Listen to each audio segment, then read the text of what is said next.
नमस्कार दोस्तों। आज जिस टॉपिक पे बात करने वाले हैं वे बेहद ही भयानक और सोचने पर मजबूर कर देने वाली कहानी है। ये कहानी है डोरेमोन की, जो कि एक रियल लाइफ इंसिडेंट है।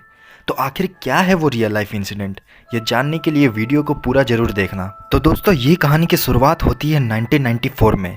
1994 में जापान में एक आदमी जिसका नाम सुरियुकी मारो था। तो होता ये है कि वो आदमी अपने गार्डन में खुदाई कर रहा होता है और उस वक्त उसे एक छोटा सा बक्सा मिलता है।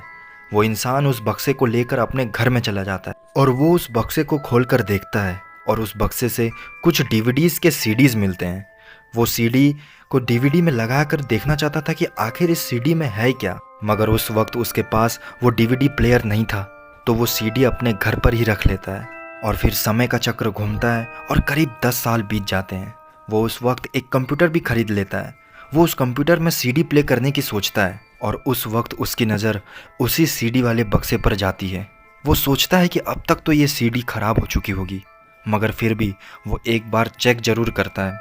और फिर जैसे ही वो प्ले करता है तो कंप्यूटर पे कलरफुल डोरेमोन का एपिसोड दिखाई देता है। ये देख के वो बहुत हैरान हो जाता है। मगर दोस्तों, सोचने वाली बात तो ये है कि जब वो सीडी मिली थी उस दौर में डोरेमोन के सिर्फ कॉमिक ही मिलती थी, वो भी ब्लैक एंड वाइट में। और डोरेमोन की सीरीज़ उसके काफ़ी टाइम बाद रिलीज़ हुई थी। तो फिर ये एपिसोड उस सीडी के अंदर आया कहाँ से? और एपिसोड में ये दिखाया जाता है कि नोबिता और उसका भाई डोरेमोन के गैजेट मांगते हैं। हाँ, आप यही सोच रहे होंगे कि अभी तक जो आपने डोरेमोन देखा उसमें तो नोबिता का भाई बिल्कुल नहीं है, मगर उस एपिसोड में नोबिता का भाई भी रहता है। और जैसे ही दोनों डोरेमोन से गैजेट मांगते हैं तो डोरेमोन गुस्सा हो जाता है और दोनों को मार देता है।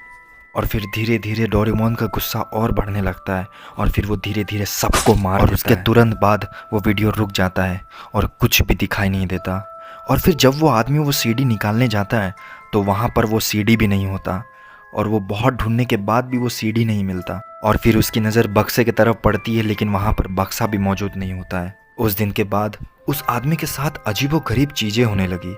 ये सब हादसा वो आदमी जापान के रेडियो में बता देता है।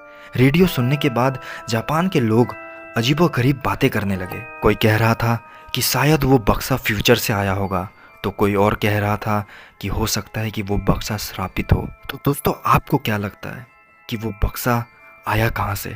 कमेंट में ज़रूर बताना। और वीडियो अच्छा लगा हो तो एक लाइक और सब्सक्राइब जरूर करना और दोस्तों के साथ भी शेयर करना। तो चलिए दोस्तों, मिलते हैं अगले वीडियो में।